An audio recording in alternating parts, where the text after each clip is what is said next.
seriously hurt their siblings. But every one of them will always come in with, they all get into trouble for lying, theft, vandalism, and bullying. Do you see that as a common denominator? I mean, yes, some of and your again, youth? all 2-year-olds are dictators. Well, And of think course, they're that's the their center of maturational the level. universe, and if their 4-year-old brother or sister takes their toy away, they're going to hit the 4-year-old brother or sister, even though the 4-year-old brother or sister is probably more powerful. But hopefully there's a parent around that says, oh, that's not nice when you hit so-and-so, we shouldn't. But they're not going to stab them with the scissors. I mean, you know, there's the extremes, you know, that they talk about. Some of these little kids that you'd even think at a very, very young age, they'd have to know that, you know, slapping them back or something is a little different than, you know, than stabbing them with a scissor. But yeah. How does a 2-year-old get control of a scissor? Well, yeah, that's Again, true. here we are back with nurture versus nature. Where's the parental supervision? Bingo. Right. Yes. And that's another one too that I thought was really interesting is a lot of these, and we can even look within the family structure, they lack responsibility, and a big area can be where they could care less about the children. They're very irresponsible as parents. They will leave young children completely alone. Children are just an inconvenience to them. Bingo.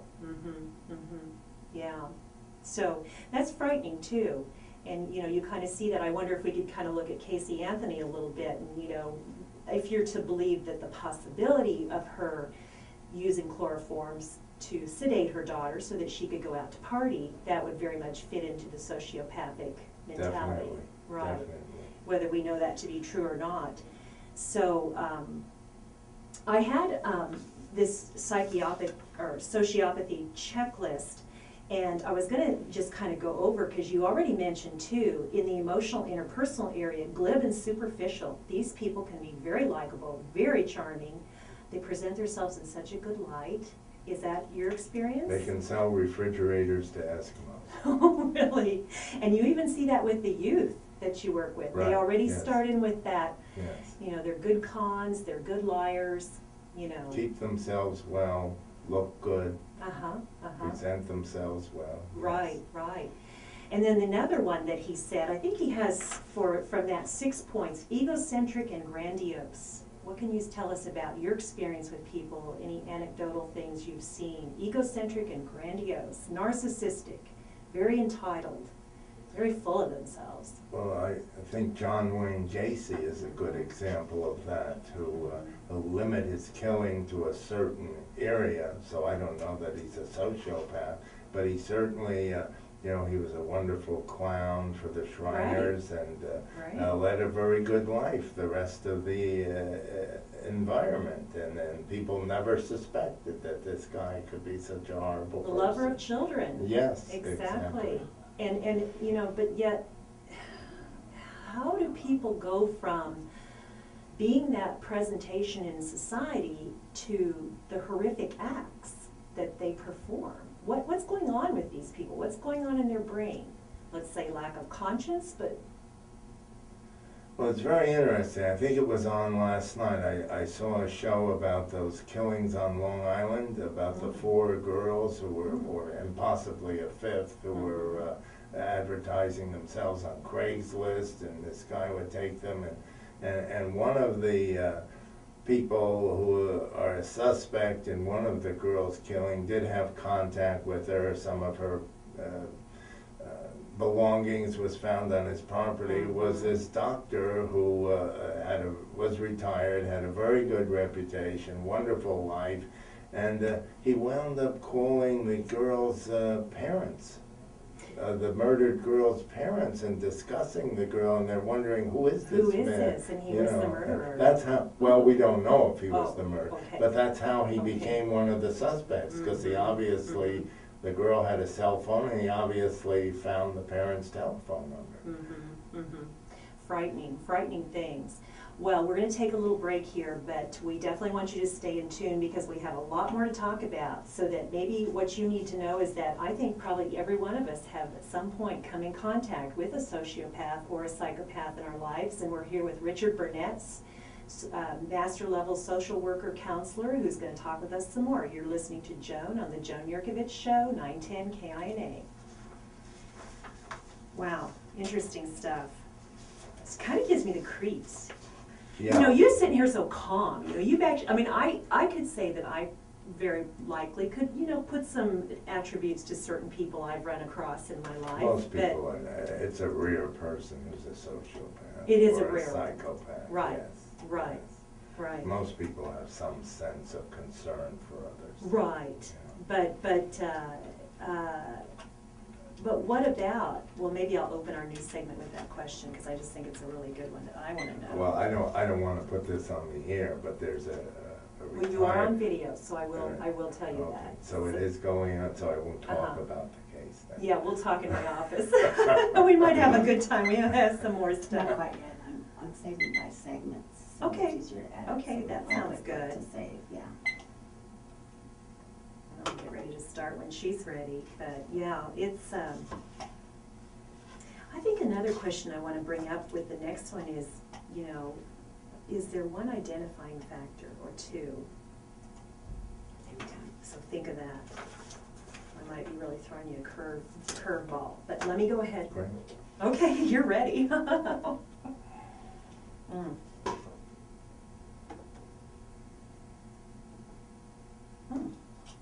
Sorry.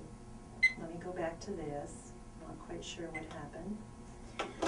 We're back, and you're listening to Joan with the Joan Jerkovich Show, 910 KINA, playing Saturday mornings at 9 a.m. If you miss it, you can go ahead and go to joanjerkovich.com and go to the podcast and the video outtakes with all of our interviews. And also, if you don't have a radio, you can listen on your computer. Go to salinapost.com, and you can pull up the live streaming on KINA. So we're back with Richard Burnett talking about sociopathy, and during the break I said I'm going to ask you, because I have a fascination with trying to maybe find who these people are and think, you know, some of us may at some point have an encounter with someone like that, or someone who at least has some of these tendencies. So is there like one or two identifying factors? One of the factors is that people don't have regard in an emotional sense for other people.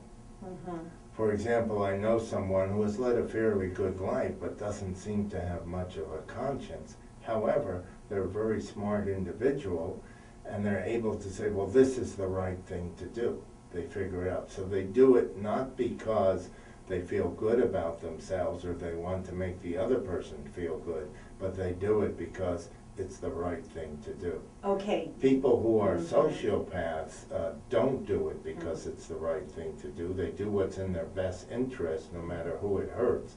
And they have very little understanding or empathy.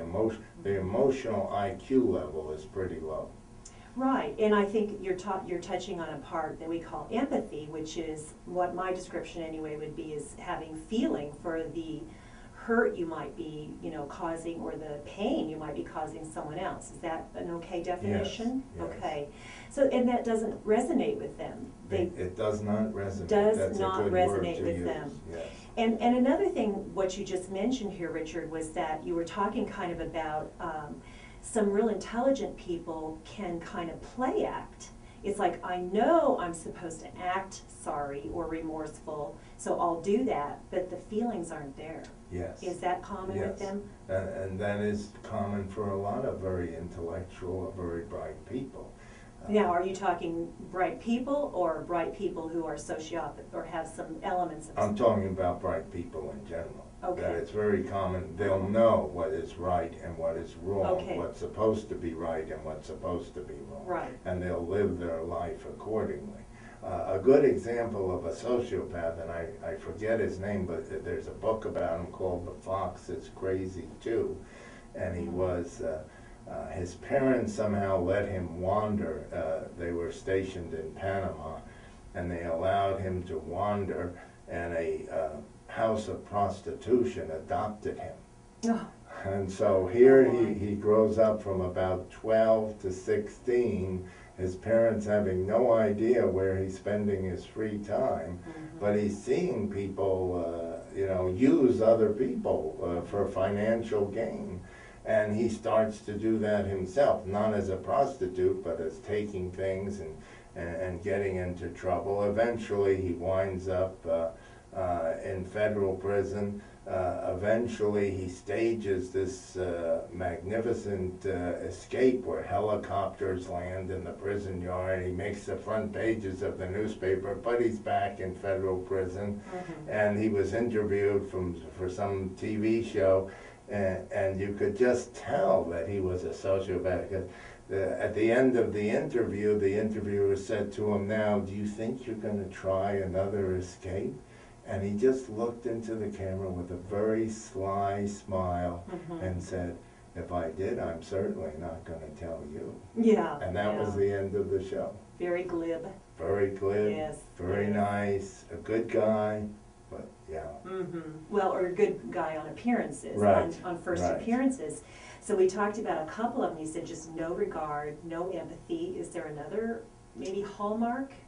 People who are syndromes, extremely manipulative. There are a lot of people who are manipulative and they're not sociopaths or psychopaths, but it is a hallmark. They will use whatever they can to advance their own gain. Yeah, the deceitfulness and manipulative is one of the points that Dr. Hare brought up. They're natural liars. Yes. I mean, of course, Casey Anthony, that was, again, we went back to her. Natural liars and manipulators, and it's a game they play and take delight in. Because they can win. Yeah. It's like it's fun to them. It's like a sport. Children are usually diagnosed as conduct disorders who behave this way, children and adolescents.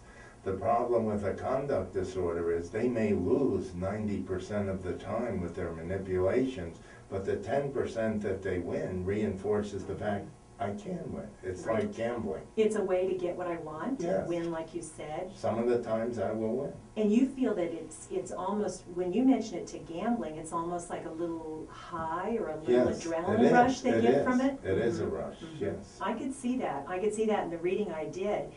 And, it's like they talk about being good at lying. Some of them lie when there's actually no need to even lie. They just lie compulsively. In the book, I know there was a quote, and I put this up on one of my blogs, about when asked, do you lie? And they're like, do I lie? I lie like I breathe, And do you see that with the ones you'd say? Yes, and one has to make a distinction between a psychiatric disorder and somebody who's sociopath or psychopath. Exactly. Yes, I mean, there are a lot of, for example, bipolar people who will just arrange reality the way they want to, not because they're trying to ruin people or don't care about people, because they're just trying to, that's part of their makeup.